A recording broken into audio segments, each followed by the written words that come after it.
Welcome to No Place Like Home, coming to you on Pinellas County Connection TV. The sponsor of the show is the Housing Finance Authority of Pinellas County.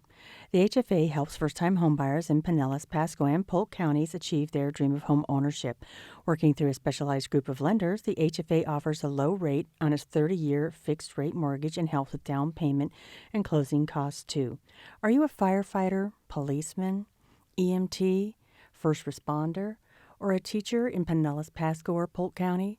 We want to help our community heroes. So go to our website at www.pinellascounty.org/HFA or give us a call for more information at 727-223-6419. We have a special program that can help you. I'm Carmen Lemberg alongside Julian Hills, who I have missed for the last couple of shows. Yeah. I'm so glad you're back. I'm so glad I'm back, too. I didn't know I was going to make it for a minute.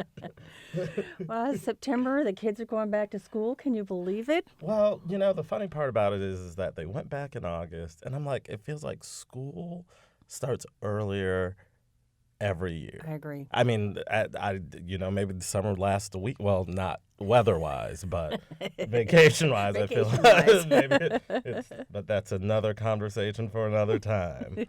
Well, today we're going to actually have a very interesting conversation that I'm excited about, and we're going to have it from a slightly different angle. We're talking about fair housing. So let me introduce our guest.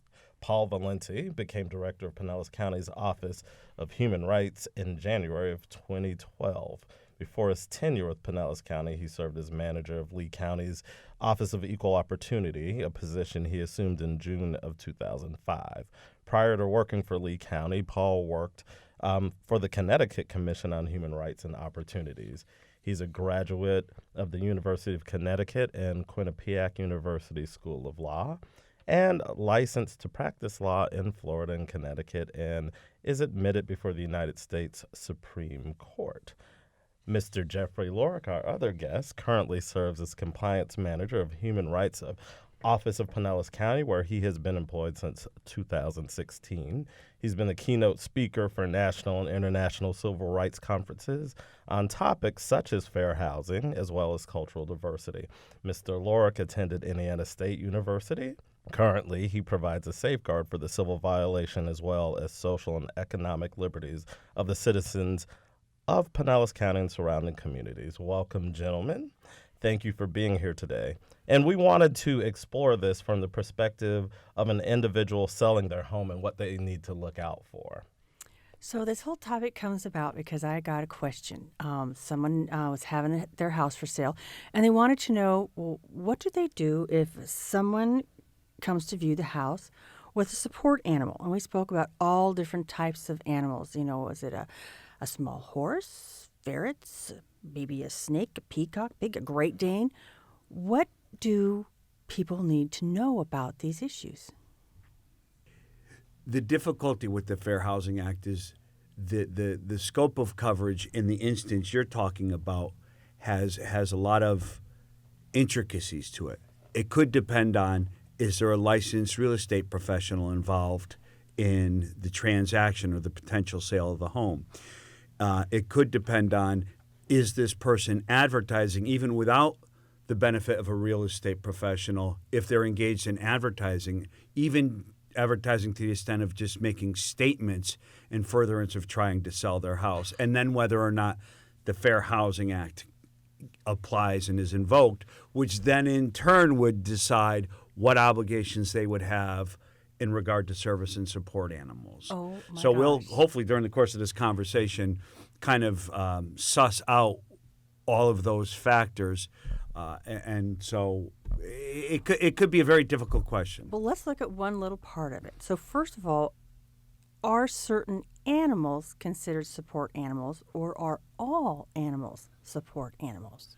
Well, I think I'm going to add something. Emotional support and service animals.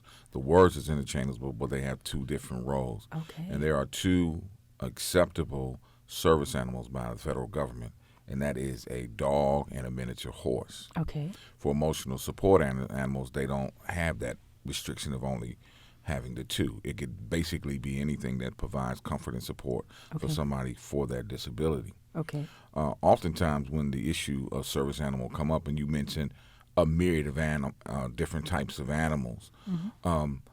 The rare cases, you get peacocks or snakes or ferrets.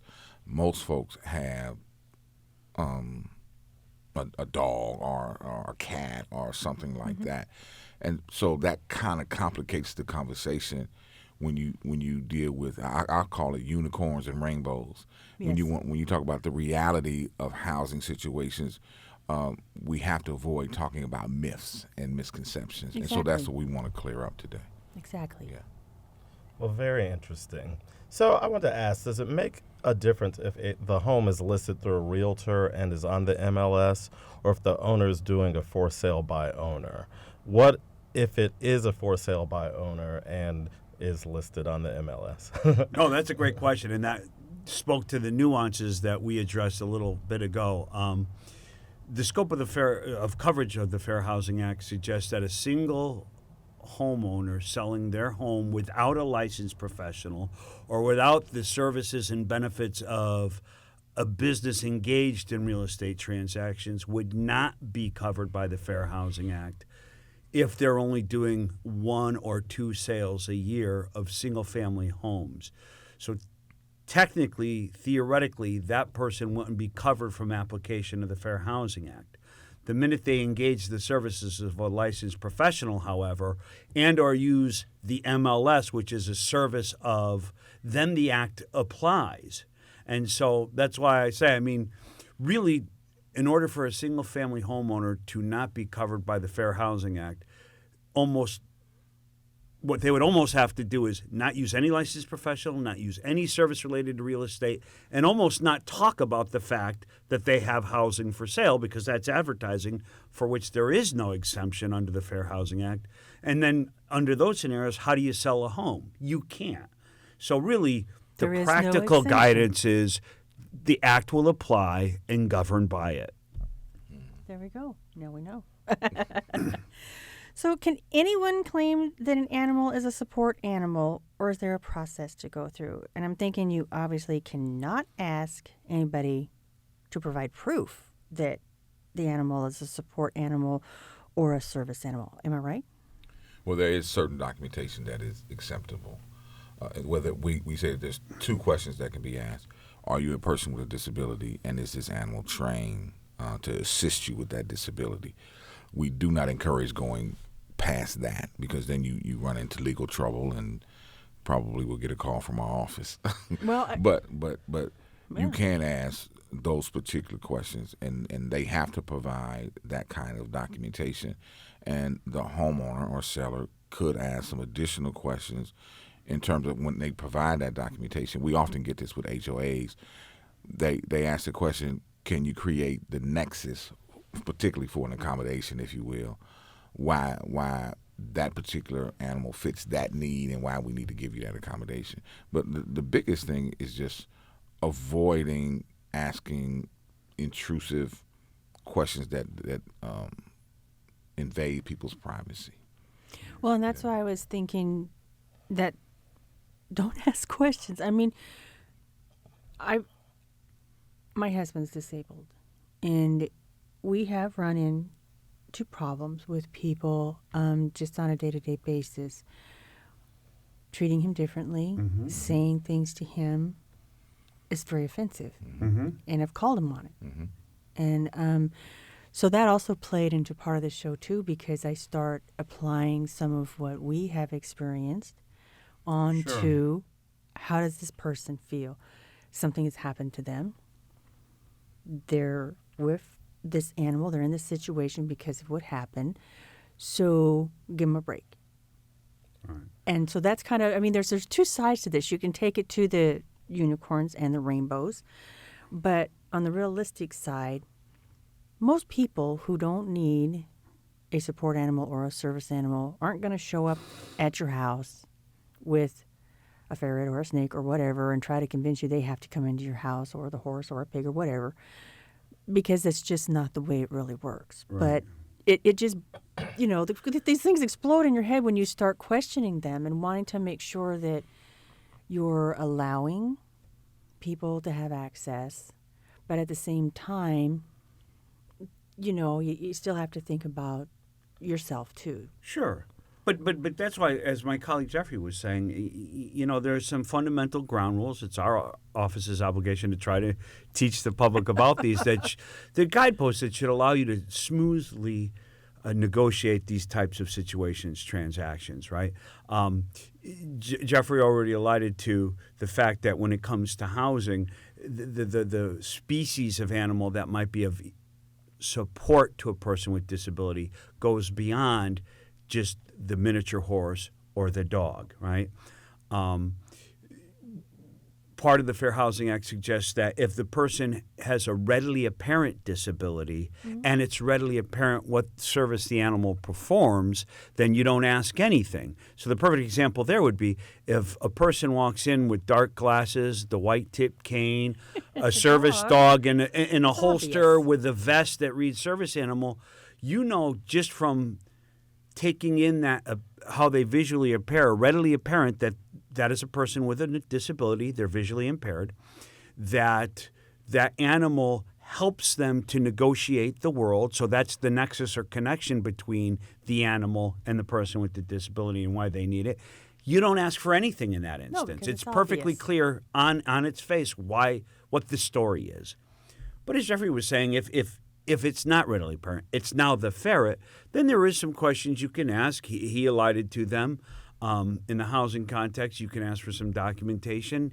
But the point we would underscore is that unless you're doing that very rare circumstance where you're not advertising at all and not using professionals or the services related to professionals for getting your house sold, the act applies. And then the other thing is people with disability have money too.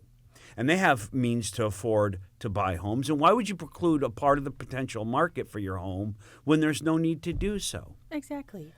And I'm glad we're having this conversation because I think where a lot of the confusion has come from has been, especially, people share stories on, social media and things and, and someone will bring their pet snake and things like that. And it's been really sort of trivialized. And I don't think there's a lot of people in the public who really understand that there are actual service animals and they're not just some lady who wants to bring her Pomeranian on a plane or something like that. And so I'm really glad we're clearing this up because I think that therein lies the confusion. Again, it's looking at people getting their so-called facts from social media that just aren't facts. Well, I think you really bring up a great point. When we go out and do education and fair housing education and training, one of the things that we emphasize, because folks look at them as pets, and they're not pets, they're assistant devices to aid somebody with a disability. And so when you view it as a pet or something like that, then you have the tendency to not think about it being an assisted device. And the second piece that we offer up is the fact that everybody wants the complete enjoyment of their home.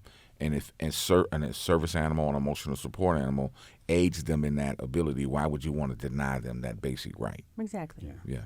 And part of the challenges, too, is, it's difficult to have conversations in our society that we need to be having. But people feel that we can't have them, and I think we believe, of course we can, as long as we're respectful and when we're undergoing that conversation. And so, like, I offer all of that up because we have these conversations, of course, as professional colleagues. I can say respectfully, and Jeffrey knows, I'll never experience the world as Jeffrey will as a black man because I'm a white man. So I'll never totally understand his perspective on the world and how he encounters it because I can't. But it always confused me why there's often animosity towards persons with disabilities because that's one group that any one of us could be in tomorrow, but for the grace of God, right? I could step out and walk across the street after taping this and get hit by a bus, and there I am, a person with a disability. And again, I think the animosities come because there are those people who game the system and they bring on the pet alligator or whatever. And then we all, so I'm very glad you brought these points up because it's very important that most people who are going to do this are people who legitimately have a need for some sort of service animal. Well, And for the I'm sorry, I don't mean to cut in, but Oh, for no, all you're good. false ones, Jeffrey can explain our investigative process and how we actually do a good job of assessing the merit of cases such that if there's no merit to it, then we're going to enter a no-cause finding, right? Absolutely, absolutely. The law is our standard. We're a fact-finding agency, so we move away from emotions, which often enter into these situations. A lot. We're actually in a fair housing training. A gentleman asked one time who was selling his condo, and his neighbor had a emotional support animal, a dog. And he felt anytime people would come in to show the house, the dog would bark, and he felt like he was losing hundreds of thousands of dollars on his home because of this service animal. And one of the things that we often get into, we've lost our ability to talk to one another. Yes. Because he could have very easily went over to his neighbor and said, listen, I'm going to show my house today between 1 and 2. Would you mind putting your service dog in the back room? And so it's very common sense approaches to service animals and emotional support animals that you can have conversations to me through it without getting personal and what I want to say, fighting back and pushing back against. Because I tell folk, you will not void federal law. I don't care how much you protest. If it is indeed a legitimate reason for an emotional support animal or service animal, you will not defeat and push back federal law. And in many of the cases, especially when it comes to dogs and the people who might be visually impaired or have PTSD, those animals are usually very well trained. Yes. And so, there are a lot of misconceptions out there. So I'm glad you raised the PTSD too, because a lot of the pushback we get in our offices, you'll hear a lot, they don't look disabled. Well, disability manifests itself in as a wide a variety as there are humans on the planet Earth. And so it's specific to individuals with disabilities. So it might not be readily apparent. You might not be able to tell that I have pulmonary problems by my physical appearance, outward appearance, but I might have them. And that might preclude my ability to walk distances, and that might be why I have the placard. And you just don't know that. But they could also be mental.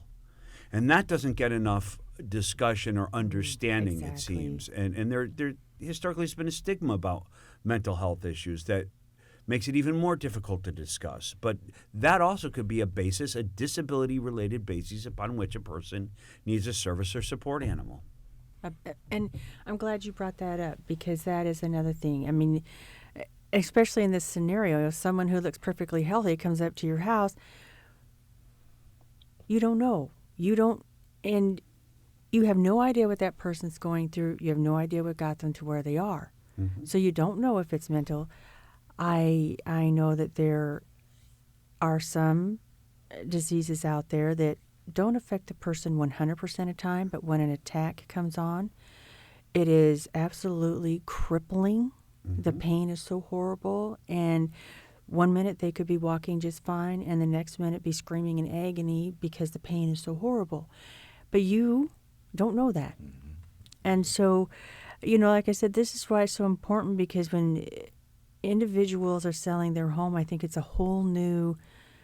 really a whole new ball game for them to think about, to know, to realize. And like I said, even in speaking with some realtors and stuff about some of this, that is something a lot of them don't realize, unless the person who is coming to look at the house talks to their realtor and says, this is what, but again, it's difficult for the person who has the support animal, service animal, to say, hello there. Yes. That's embarrassing. Yeah, we don't like to talk about, I say, our weaknesses and our frailties, no, particularly with strangers. We don't want to share that. And one of the stories that Paul and I share oftentimes in our training, if you have a war veteran who suffers from PTSD, and buying a home and selling a home is a high-stress situation. Oh, yes. And I'm in the process of purchasing a home, high-stress situation.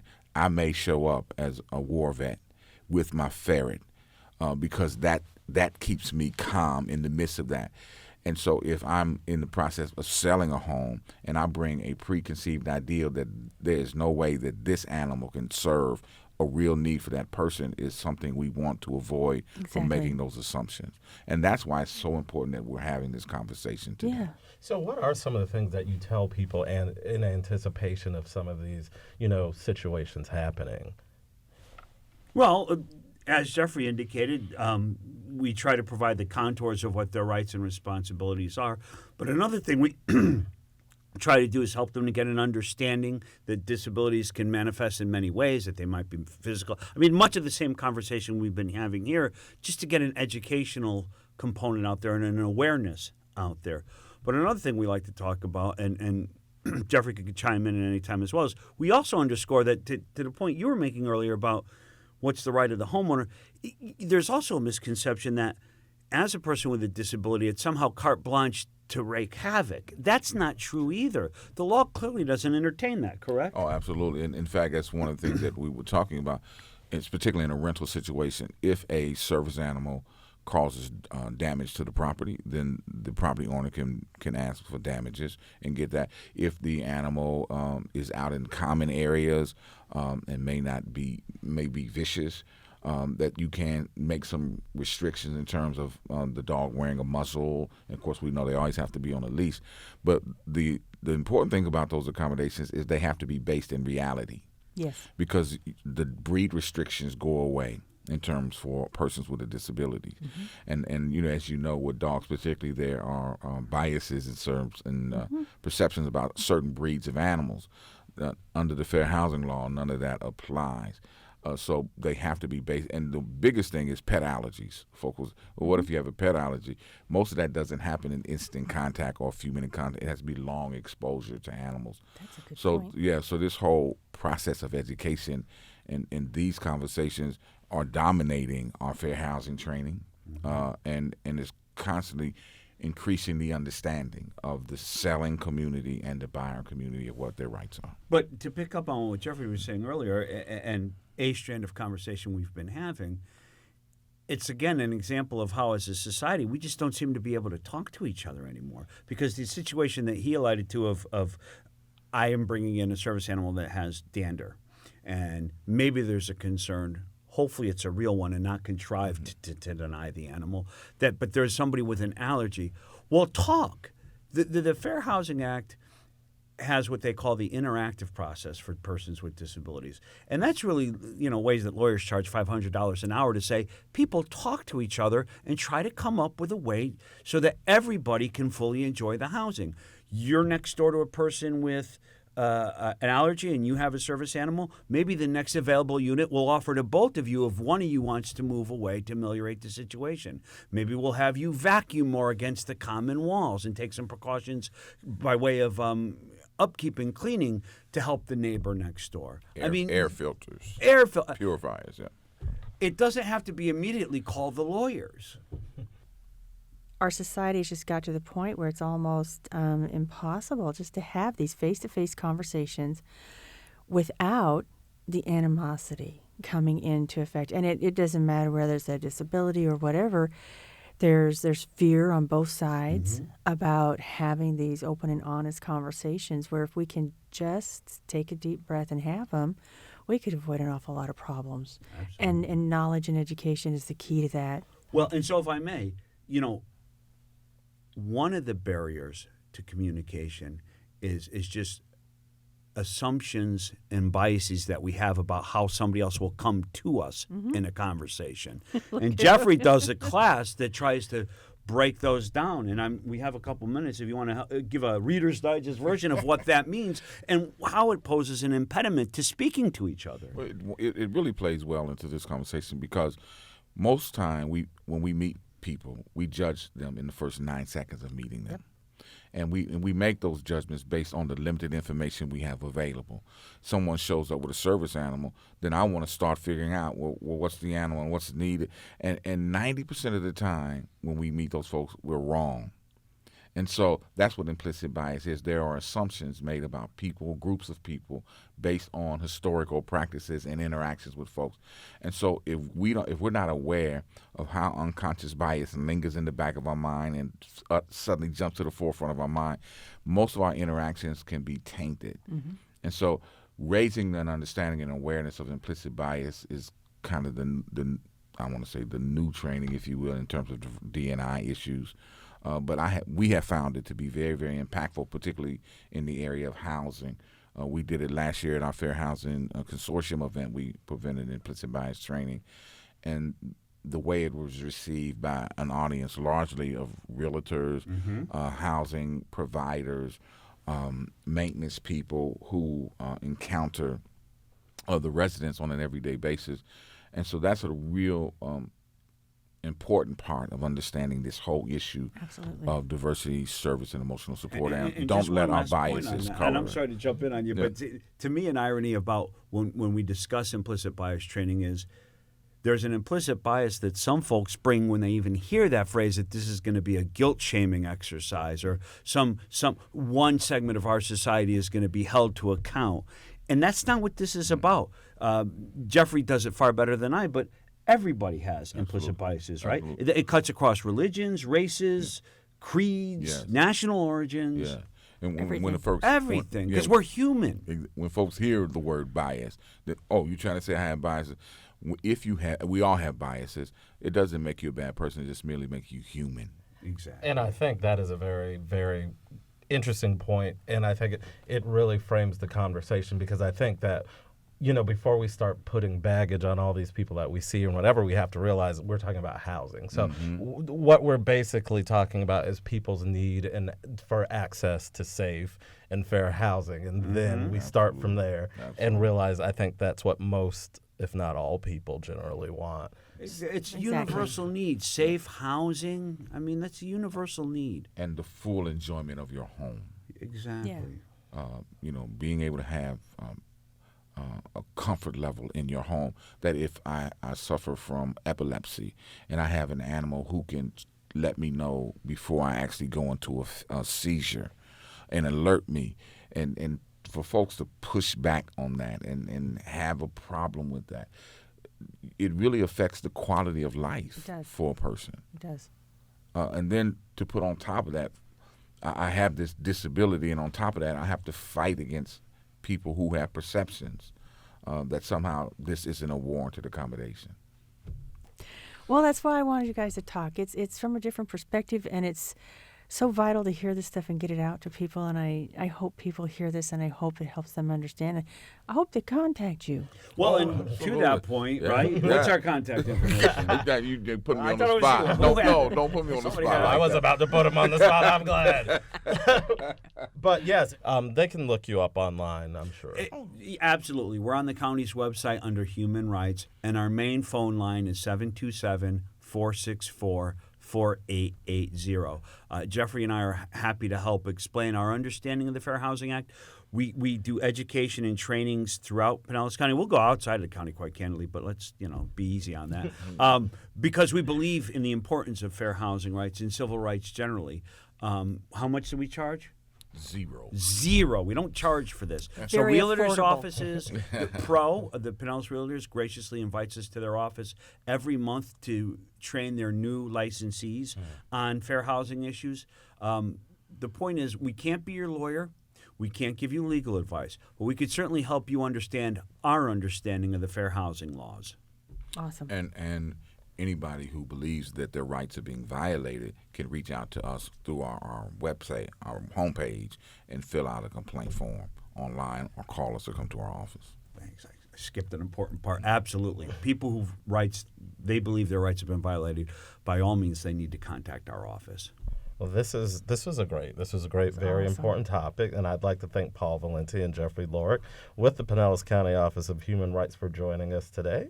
And we look forward to having you join us next month. If you missed any part of this show or would like to view past shows, check out our website or catch us on YouTube. I'm Julian Hills. I'm Carmen Lambert. Thanks for joining us, and make it a great day.